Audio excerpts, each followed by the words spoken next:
Israel और Lebanon के Hezbollah के बीच करीब 14 महीने तक जंगी संघर्ष होने के बाद युद्ध विराम 27 नवंबर से लागू हुआ और इसकी मध्यस्थता अमेरिका और फ्रांस ने की। इस युद्ध विराम के बाद अटकलों का बाजार गर्म था कि अब ये सीज फायर गाजा के साथ भी होगा।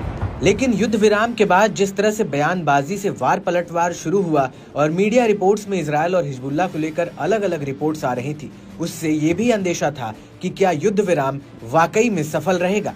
इन सभी अटकलों पर विराम लगाते हुए सीज फायर का उल्लंघन कर दिया गया। जी हां, इजरायली सेना ने हिजबुल्लाह के साथ युद्ध विराम समझौते का उल्लंघन करते हुए लेबनान पर ताजा हमले किए हैं। इसके साथ ही गाजा पट्टी पर अपने घातक हवाई हमलों को भी तेजी से बढ़ाया। इस हमले की जानकारी खुद लेबनान की तरफ से दी गई है। अपने आधिकारिक एक्स हैंडल से लेबनानी सेना ने कहा कि इजरायली कब्जे वाले बलों ने कई बार युद्ध विराम समझौते का उल्लंघन कर दिया। इसके लागू होने के तुरंत बाद और अगले दिन इन उल्लंघनों में हवाई उल्लंघन और विभिन्न हथियारों का उपयोग करके लेबनानी क्षेत्र पर हमले करना शामिल था।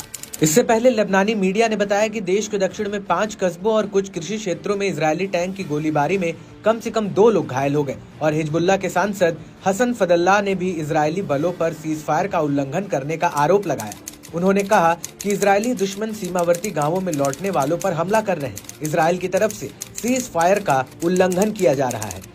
जिस सीज फायर सौदे के बाद दुनिया ने थोड़ी राहत की सांस ली थी कि अब किसी एक फ्रंट पर कुछ दिनों के लिए जंग बंद है, वहां भी सभी समझौते को दरकिनार कर इजरायल और हिजबुल्लाह अपनी साख की लड़ाई जारी रखे हुए हैं। इस बात को खुद इजरायली सेना ने भी माना है, क्योंकि 27 नवंबर को सीज फायर होने के बाद भी उसने 28 नवंबर गुरुवार को दक्षिणी लेबनान पर अपने हवाई हमले की जानकारी दी और कहा कि आईडीएफ ने क्षेत्र में अपने घरों की ओर जा रहे लोगों पर गोलीबारी की। सीज फायर होने के बाद भी दोनों अपने हथियारों के मुंह को नहीं रोक पाए, क्योंकि सीज फायर के 48 घंटे के अंदर एयर स्ट्राइक को भी इजरायल एयरफोर्स ने अंजाम दिया। सीज फायर के बाद ये पहला एयर स्ट्राइक था। इजरायली सेना ने एक बयान जारी करके बताया कि दक्षिण लेबनान में मीडियम रेंज के रॉकेट वाले हिजबुल्लाह साइट के अंदर आतंकवादी गतिविधि का पता चला था।